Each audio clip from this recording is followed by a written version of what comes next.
The betrayal. The battlefield was silent except for the sound of fire burning across the wreckage of broken ships. The smell of smoke and blood filled the air. The ground was torn apart by blasts and the sky glowed with the red light of a dying sun. Ethan Cross lay on the ground, bleeding. His armor was cracked and his breath came in short, sharp gasps. He tried to push himself up, but his strength was leaving him. The dust around him was dark with his own blood. He had fought hard. He had fought for his people. But in the end, it was not the aliens who struck the final blow. It was his own kind. Ethan's eyes, heavy with pain, searched the shadows. He remembered how it happened. Just hours ago, he had trusted his squad, men and women who had sworn loyalty to him, soldiers who had followed him into battle many times before. But this time something was different. Their eyes had been cold. Their words had been sharp. And when the moment came, they turned their weapons on him. The betrayal was quick. A flash of light. A shot to his side. Then another to his leg. Ethan had fallen, his vision fading as his comrades walked away, leaving him to die. He was no longer their commander. He was a problem to be removed. Now, in the ruins of the battlefield, Ethan struggled to understand why. His mind raced with questions. Who gave the order? Was it his general? Was it someone higher? Or had greed and fear taken over the very people he once called brothers? A shadow moved through the smoke. Ethan froze, his hand weakly reaching for his blaster. But he knew he would not be fast enough. His body was broken, his weapon almost out of charge. He was defenseless. The shadow stepped closer. A tall figure, wrapped in silver armor that shimmered against the firelight. The air grew colder, heavier as she appeared. Her eyes glowed a deep green, her face both beautiful and terrifying. The alien queen. She walked slowly, each step filled with power. Her presence alone made the air feel sharp, like glass cutting the skin. The ground itself seemed to tremble under her weight. She was no ordinary enemy. She was the ruler of her kind, the mind behind their armies, the symbol of their strength. Her gaze fell on Ethan. For a long moment she said nothing. She simply stared at the broken human lying before her. Ethan forced himself to meet her eyes. His lips parted, but no words came. He wanted to curse her. He wanted to demand why she had come. But his body was weak, his voice lost. The queen tilted her head, studying him like one would study a strange animal. Then at last she spoke. Her voice was sharp like steel cutting through the air. "You are not worthy to touch me, human." The words hit Ethan harder than any blade. It was not just an insult, it was a declaration. She saw no value in him, no honor, no power, nothing. But something strange flickered in her eyes, anger, hatred, and yet curiosity. Ethan clenched his fist, his nails digging into his palm. He wanted to rise. He wanted to show her that he was not finished. But his body betrayed him, just as his soldiers had. He could not move. He could not fight. He could only lie there, bleeding, while her shadow covered him. The queen crouched down, her face close to his. Her green eyes burned brighter, as if searching deep inside him. "Why are you still alive?" she whispered. "Your own kind abandoned you. Your body is broken, yet you cling to life like a worm in the dirt. Why?" Ethan's breath shook. He wanted to answer, but his throat was dry, his voice broken. He managed only a whisper, "Because I must." The queen's lips curled into a snarl. She rose again, towering above him. "Pathetic," she spat. "A man betrayed by his people, crawling in the dust, clinging to nothing. You are no warrior. You are nothing." Her voice echoed across the battlefield. The flames bent in the wind as if her rage commanded even the fire itself. Ethan closed his eyes, his chest rising and falling with painful effort. He remembered the faces of his squad as they walked away. The betrayal burned in his heart stronger than the wounds in his flesh. He was alone now, alone before his enemy. But even as darkness pulled at him, even as blood flowed from his wounds, one thought kept him alive. He would not die here. Not like this. The queen turned, her long cloak dragging across the dirt. Her soldiers, armored in black, appeared from the smoke surrounding her. They waited for her command, but she did not kill Ethan, not yet. Instead, she raised her hand and her voice rang out, cold and sharp. "Take him." The alien soldiers moved forward, their weapons glowing with blue light. Ethan's heart pounded. He did not know why she spared him. He did not know what fate waited for him in the hands of his enemy, but he knew one thing. His story was not over. Not yet. Flashback to the mission long before Ethan Cross lay bleeding on the battlefield. There had been hope. The stars stretched out like endless diamonds around the human fleet as they entered alien space. Their ships moved slowly, cautious in the unknown territory. Every soldier knew the danger, yet their commander stood tall, unshaken. Ethan believed in the mission. He believed in peace. The order had come from Earth's high command. Open talks with the alien rulers, the Seraphim. For years, humans had clashed with them across borders, fighting over planets, minerals, and survival. Both sides had lost countless lives. If nothing changed, war would consume them all. Ethan was chosen to lead the delegation. Not because he was the strongest, not because he was the most ruthless, but because he was different. He had fought the aliens before, but he also respected them. He had looked into their eyes and seen more than monsters. He had seen warriors. He had seen a people who fought for survival just as humans did. His soldiers did not share his vision. You really think they want peace? Lieutenant Marcus sneered during the journey. His scarred face twisted in doubt. They've slaughtered our colonies. They burned New Horizon to ash. And you want to sit at a table with them? Ethan's voice was calm but firm. I don't want to sit at a table. I want to end the killing. If we keep fighting, neither side will win. We'll all lose. Some of the soldiers nodded quietly, but others looked away, their faces set in stone. The idea of peace with aliens felt like betrayal to them. The closer they came to alien space, the heavier the silence grew. Soldiers spoke less. They polished weapons more.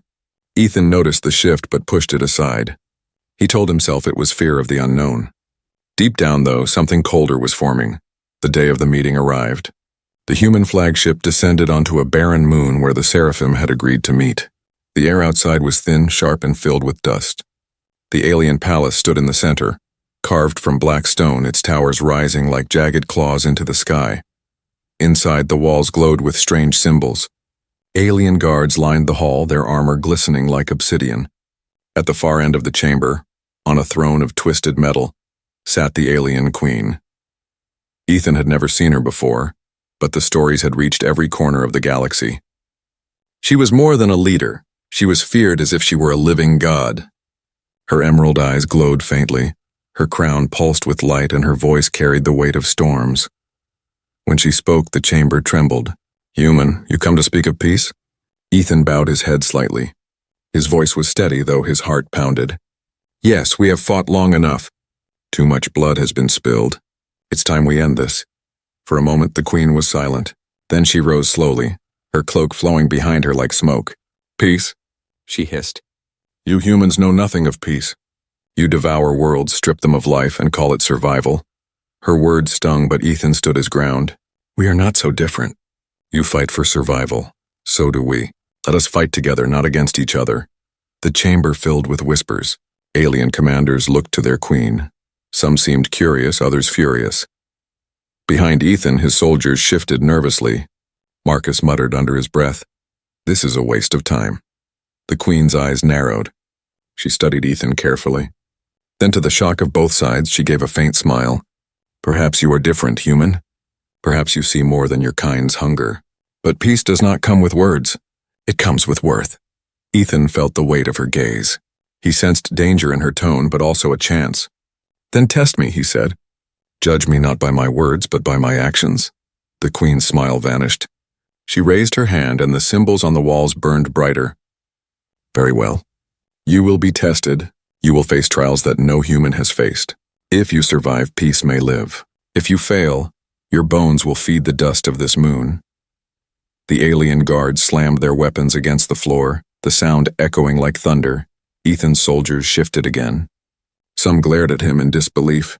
Others whispered to each other, their eyes dark with anger. Later that night, when the camp settled in the alien halls, Ethan walked alone, his mind racing. He felt the danger closing in, not just from the aliens, but from within his own squad. Their stares were colder now, their whispers sharper. Lieutenant Marcus finally confronted him, his voice low and filled with venom. You're going to get us all killed chasing this fantasy. Peace with them? You're a fool, Ethan. Ethan met his glare. I'd rather die chasing peace than live adding to the slaughter. Marcus's eyes narrowed, but he said nothing more. He turned and walked away, his shadow long against the stone walls. Ethan stood in silence, the air heavy with tension. He could feel it, Something was breaking among his men. Trust was fading. Loyalty was slipping. He thought he had to fear the alien queen. But the truth was more dangerous. The real betrayal was already forming in the hearts of his own soldiers. The queen's wrath. The air inside the alien throne chamber grew heavy, like a storm pressing down on everyone's chest. The alien queen stood tall at the center, her emerald eyes glowing brighter with every passing second. Her soldiers knelt in silence, heads bowed. Even they feared her. Ethan Cross was dragged forward, his arms bound with chains that shimmered with alien energy. Each link burned against his skin, making him wince as he stumbled. His breath was sharp, his wounds from the battlefield still fresh. He was forced to his knees before her throne. The queen did not sit. She towered above him, her cloak spread out like wings. Her voice, when it came, was colder than ice. You speak of peace, human, yet your people strike at us without mercy. And now, I find you crawling in my lands, betrayed by your own kind. Do you expect me to believe you are different? Ethan lifted his head, pain clear in his eyes but pride still in his voice. I came here with the hope of ending war. My men, they had other plans.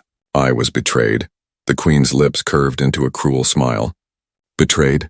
By your own? How pitiful. Even your people see no worth in you. She turned sharply, her long hair cutting the air like a blade. Her soldiers rose, their weapons humming with power. The chamber glowed with blue light as they surrounded Ethan, ready to strike at her command. But she raised her hand, stopping them.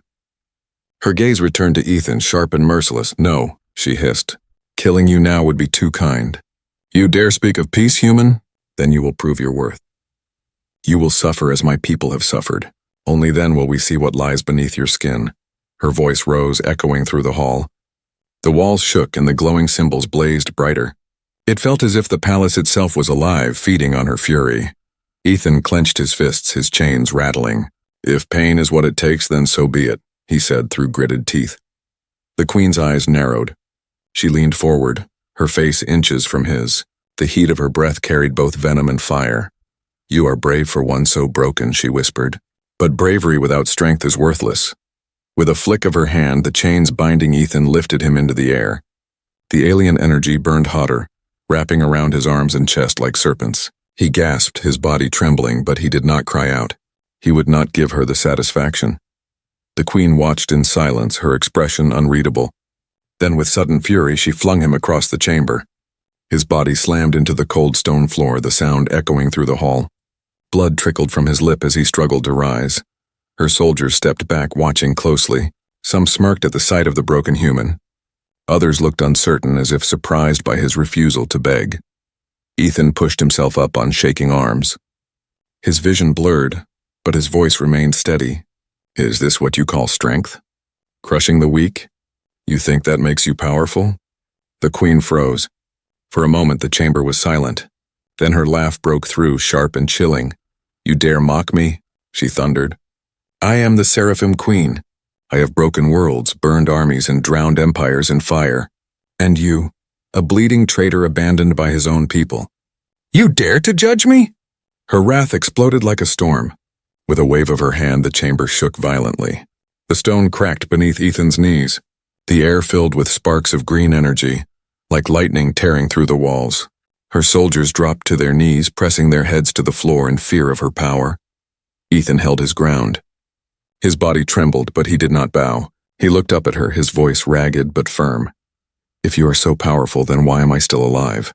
If I am nothing, why do you hesitate to kill me? The question struck like a blade. The chamber fell silent again. The queen's glowing eyes narrowed as she studied him. For the first time, her fury faltered. She did not answer. Instead, she turned, her cloak swirling around her like smoke. Lock him away, she ordered. Her voice was still sharp, but it carried something else beneath the anger, something the soldiers could not name. 2 guards stepped forward, grabbing Ethan by the arms. They dragged him across the floor, his boots scraping against the stone. He kept his eyes on the queen until the last moment, his stare unbroken. The queen did not look back. But her fingers curled tightly around the edge of her throne, as if fighting a storm inside her. When Ethan was gone, one of her commanders rose cautiously. My queen, he said, his voice low. Why do you keep him alive? 1 word from you and he would be ash. The Queen's eyes burned brighter, but she did not look at him. Her voice was low, almost a growl, because she paused, her expression unreadable. There is something in him I do not yet understand. She turned her gaze toward the glowing walls, the ancient symbols flickering with strange energy. And I do not tolerate mysteries. Human conspiracy far from the alien palace. Deep inside the steel walls of Earth's command ship Vanguard, the real war was being fought, not with guns, but with whispers. The council chamber was dark, lit only by a blue hologram of the galaxy. Human generals stood around the glowing map, their faces hard, their uniforms polished with authority. Their voices were low, sharp, and filled with greed. General Halvard, a man with silver hair and eyes like cold stone, leaned over the table. "Cross has failed," he said. He was a dreamer. He wanted peace with creatures who only understand blood. He was never fit for command. Across from him, Admiral Corrin smirked.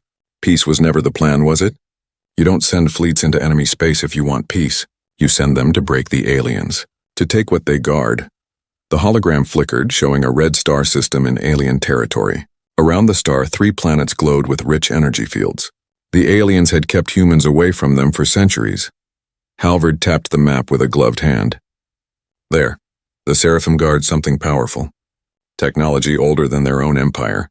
If we take it, we control not just this war, but every war to come." A younger officer shifted uneasily. "But sir, what about Commander Cross? He was chosen because he believed in peace. If word spreads that we betrayed him..." Halvard cut him off with a glare. "Cross is already dead, or will be soon. His soldiers were loyal to us, not him. They followed orders." Silence filled the room. Everyone knew what that meant. Ethan's own squad had been told to remove him, to strike him down when the time was right. Admiral Corrin folded his arms. "And if the aliens keep him alive, he could speak against us." Halvard's lips curled into a cold smile. "Then he will be nothing more than a broken prisoner. No one listens to a traitor bleeding in enemy hands." The officers nodded, some eagerly, others with silent unease. But the decision had already been made. The council cared nothing for honor, only power. Back in the alien palace, Ethan lay in a cell of black stone.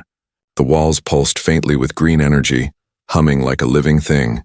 He pressed his hand against the wall, feeling the strange vibration run through his skin.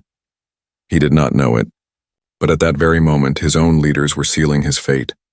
Meanwhile, aboard the Vanguard, whispers spread among the lower ranks. Soldiers spoke quietly in the mess hall, their voices filled with doubt. "Did you hear?" One muttered. "Cross didn't die in battle. We shot him, our own commander." Another soldier shook his head. "Orders are orders. Halvard said he was a traitor working with aliens." "But what if that's not true?" the first whispered. "Cross was a good man. He fought for us. Why would he betray humanity?" Their words were silenced when an officer entered the room, his eyes sharp. "Enough talk," he barked. "Cross is gone, and if you question the high command, you'll be next." Fear spread faster than truth. On the council ship, Halvard stared out at the stars. His hands were clasped behind his back, his posture perfect, his face unreadable. But inside, his thoughts burned. He remembered the day Ethan had been chosen for the mission. The younger man had stood tall with clear eyes and a voice that carried conviction. Soldiers respected him. Some even loved him. That was dangerous. A leader with loyalty could not be controlled. So Halvard had made his choice. He whispered to himself now, the stars reflecting in his cold eyes. Better a dead hero than a living rival. Back in his alien cell, Ethan did not yet know the full truth. He only knew fragments. The cold stares of his squad before they fired, the strange hesitation in their voices, the look of Marcus when he pulled the trigger. It haunted him. "Why?" he whispered into the darkness. His voice cracked, but his heart still burned. Why would my own turn against me? The walls gave no answer, but his mind began to piece it together. Greed, fear, power. That was the true enemy. Not just the Seraphim, not just the aliens, but the hunger of his own people. He pressed his forehead against the stone, his blood drying on his armor. He swore silently to himself, if he lived, he would uncover the truth. He would make them answer for their betrayal. In the shadows of the council chamber, Admiral Corrin turned to Halvard. If the Queen spares Cross, he may become dangerous. He could survive. Halvard's jaw tightened. If he survives, then fate will deal with him. One man cannot stand against us, but even as he spoke, he felt a chill. A whisper in the back of his mind told him he might be wrong. Some men, when broken, do not die. They rise. The trial of worth. The chamber doors opened with a deep groan, and Ethan Cross was dragged into the heart of the alien palace. The floor beneath him was made of black stone that pulsed faintly as if it were alive. High above, green light poured down from crystal towers, casting sharp shadows across the hall. At the far end, the alien queen waited. Her soldiers lined the walls, silent and watchful, their armor gleaming like liquid obsidian. Ethan's chains rattled with every step as the guards pushed him forward. His wounds still burned, but his eyes were steady. The queen's voice filled the chamber. "You speak of peace, human. You dare to claim you are different? Very well, you will be tested, not by your words but by your endurance, not by your blood but by your will." She lifted her hand, and the floor before him shifted. Stone panels slid apart, revealing a pit glowing with blue fire. The air smelled of ash and iron. The soldiers whispered among themselves, their voices like hissing serpents. Ethan was shoved to the edge. He looked down. The pit was filled with sharp spires of black crystal rising like teeth. Between them, pools of molten energy bubbled, throwing sparks into the air. The queen's emerald eyes burned. "Enter the trial. Survive and you may live. Fail, and your ashes will feed the stone." The chains fell from Ethan's wrists, dissolving into sparks. His arms were free but weak. He wiped blood from his mouth and forced himself to stand. He could feel every eye in the hall on him. Some were eager to see him fall. Others were curious. The queen herself. Her gaze was sharp but unreadable. Ethan drew in a breath and stepped into the pit. The heat struck him first. The air seared his lungs, every breath heavy with smoke. His boots slipped on the uneven surface, the ground cracking with each step. He had to move carefully. One mistake and he would fall into the fire below. Suddenly, the crystals around him began to shift. They rose higher, twisting like blades, cutting off his path. The floor shook and a roar echoed through the pit. From the fire, a creature emerged. It was massive, its body made of molten stone and ash. Its eyes glowed red, its claws dripping with heat. It hissed, the sound like rocks grinding together. The queen's voice echoed above. "Face the guardian. If you are worthy, you will endure." The creature lunged. Ethan barely rolled aside, the claws slamming into the stone where he had stood. Heat scorched his arm, the smell of burned fabric filling his nose. He scrambled to his feet, searching for a weapon, but there was nothing, only jagged crystal. He grabbed a shard, its edge cutting into his palm. His blood mixed with the glowing surface, and the shard pulsed, humming with strange energy. The beast roared again, swinging its molten claw. Ethan ducked low and stabbed the shard into its leg. A flash of blue light burst out, and the creature howled in pain. The soldiers above murmured in surprise. Few humans had ever survived even the first strike.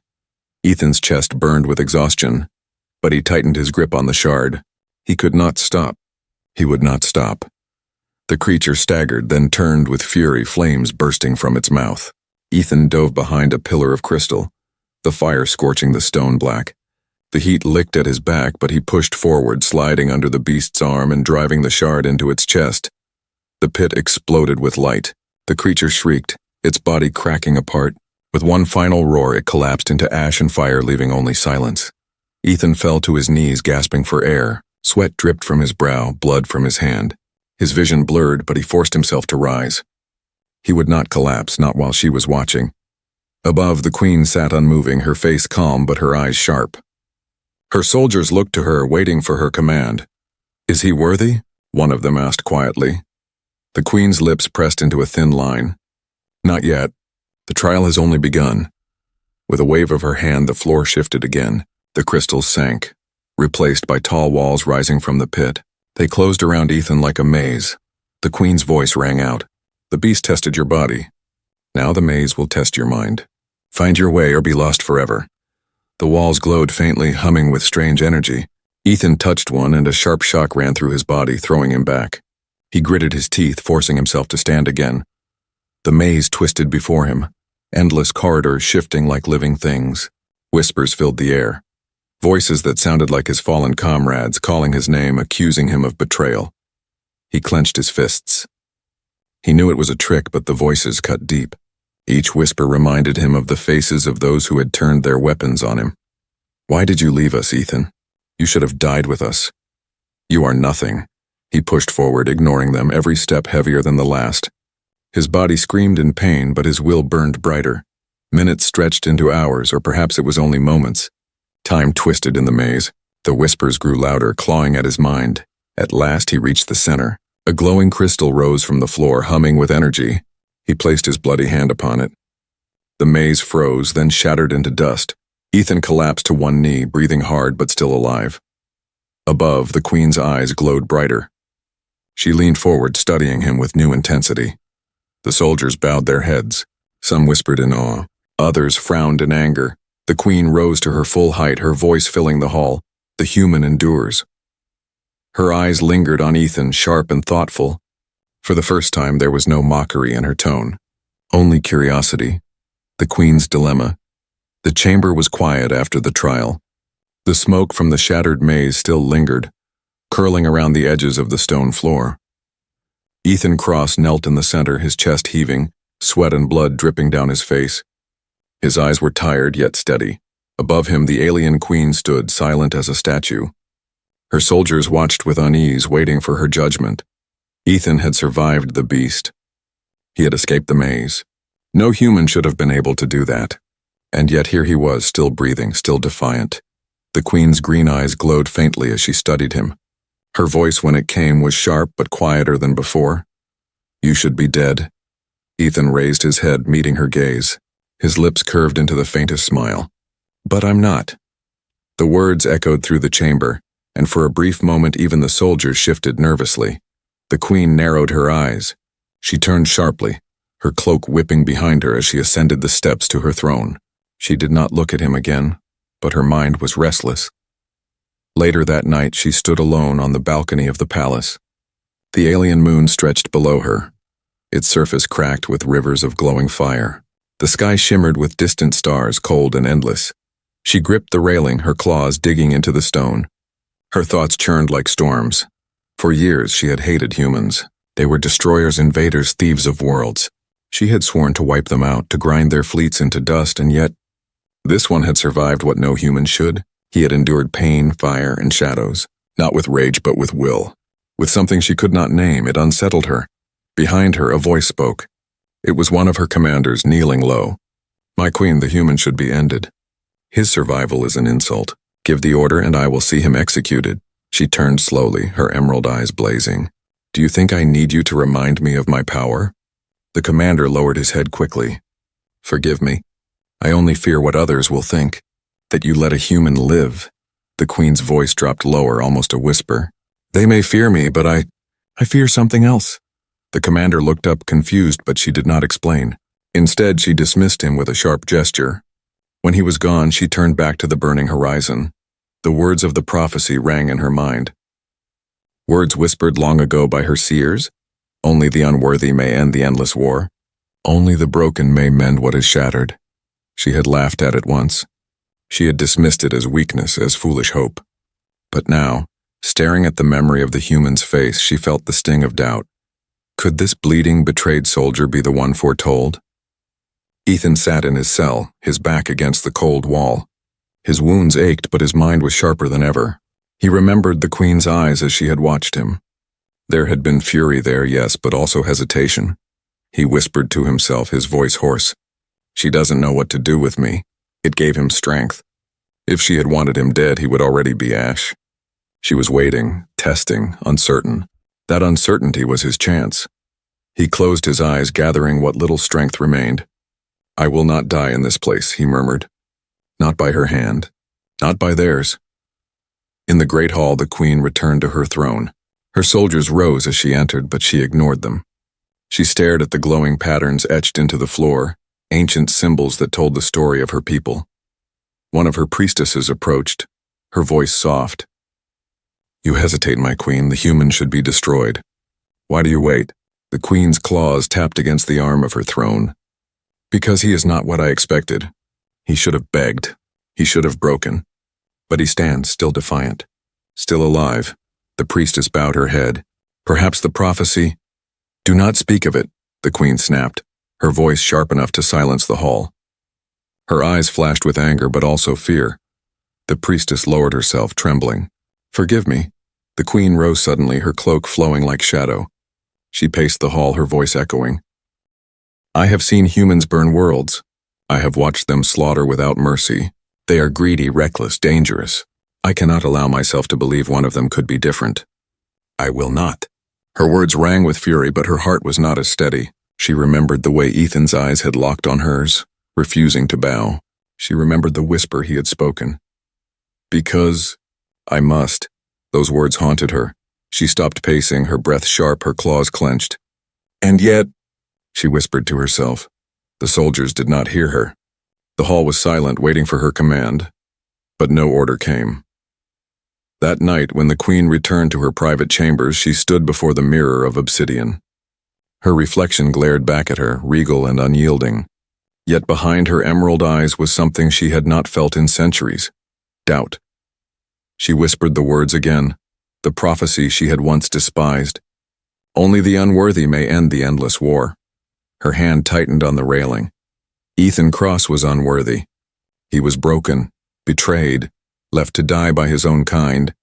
And yet against her will, against her hatred, she felt it. He might be the very thing her people needed. The final choice. The alien palace shook as alarms blared through its black stone walls. The soldiers of the Seraphim rushed through the halls, their armor gleaming with green fire. Outside, the sky burned red as the human fleet descended, their warships unleashing waves of missiles into the alien city below. Ethan Cross stood in the center of the great chamber, his hands still bloodied from the trial. The doors burst open and an alien guard rushed in. "My queen!" the soldier cried. "The humans have broken the skies. Their army is here. They march on the palace." The alien queen rose from her throne. Her emerald eyes glowed with fury, her cloak spreading out like shadow. "So," she hissed, "your kind has come to finish what they began." Ethan's chest tightened. He knew this was not a rescue. The fleet had not come for him. They had come to kill the aliens and take what they guarded. The queen turned to him, her voice sharp as a blade. "This is your moment, human. Will you join your people in their slaughter, or will you stand against them?" Ethan stared at her, his breath ragged.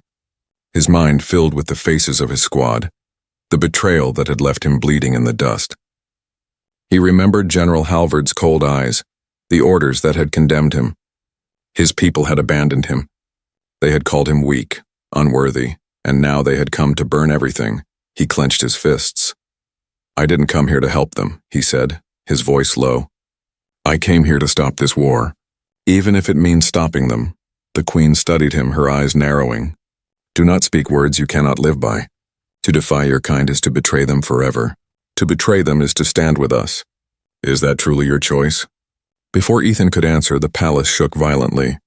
The walls cracked as explosions thundered outside. Through the open windows he saw human dropships landing, soldiers spilling out like shadows across the burning city. And among them, he saw a face he knew, Lieutenant Marcus. The man who had pulled the trigger, the man who had betrayed him. Marcus led the assault, his voice carrying above the roar of battle. "Kill them all! Leave nothing standing!" Ethan's blood ran cold. The queen raised her hand, her soldiers forming ranks.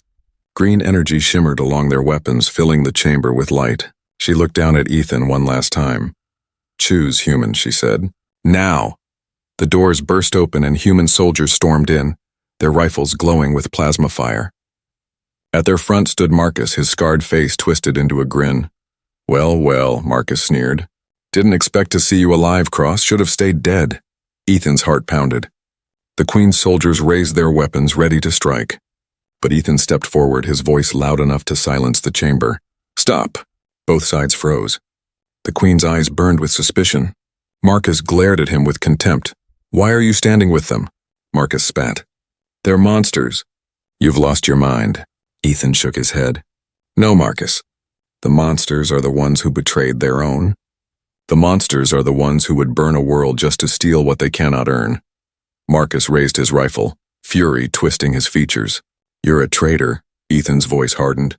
"No, I'm the only one still loyal to humanity's future." For a heartbeat, silence hung heavy. Then Marcus shouted, "Fire!" Plasma bolts lit the air, streaking toward Ethan. But before they struck, a wall of green energy flared, blocking the shots. The Queen stood with her hand raised, her eyes locked on Ethan. In that instant, she made her choice. "Fight with me," she commanded. "Prove your worth." Ethan snatched a fallen soldier's blade, the alien steel humming with power. With a roar, he leapt into the fray. The chamber erupted into chaos, humans and seraphim clashing in a storm of fire and steel. Ethan moved through it like a man possessed. Every strike was fueled by betrayal, every block by determination. He fought not for revenge, but for something greater, for the chance to end the endless killing. At last, he faced Marcus in the center of the chamber. Sparks rained down as their blades clashed, human steel against alien light. "You were never fit to lead," Marcus growled, his face twisted with rage. "You're weak. You're broken." Ethan pushed back, his voice steady. "Maybe I am, but I'm still standing." With a final strike, Ethan's blade cut through Marcus's weapon, sending it shattering across the floor. Marcus stumbled back, fear flashing in his eyes. Ethan raised his blade, but stopped. He could end it now. He could take revenge. The chamber seemed to hold its breath, waiting for his choice. Slowly, Ethan lowered the blade. "No," he said. "I will not be like you." Marcus stared, stunned. And in that moment of hesitation, the Queen's soldiers surged forward, dragging Marcus to his knees. The Queen stepped beside Ethan, her eyes burning brighter than ever. For the first time, her voice was soft. "Perhaps you are worthy after all." Outside, the battle slowed. Human soldiers faltered as news spread. Marcus, their leader, had fallen. The seraphim pressed their advantage, pushing the invaders back toward their ships. In the palace, Ethan stood tall despite his wounds. He looked at the Queen, his chest rising and falling. "This war has to end," he said. "Not with victory, not with destruction, but with something better." The Queen studied him for a long moment, then nodded once, slowly. "Then let us see," she said, "if peace is truly possible." The chamber fell silent, the fires outside fading into the distance. For the first time in generations, there was no roar of battle. Only the beginning of something new.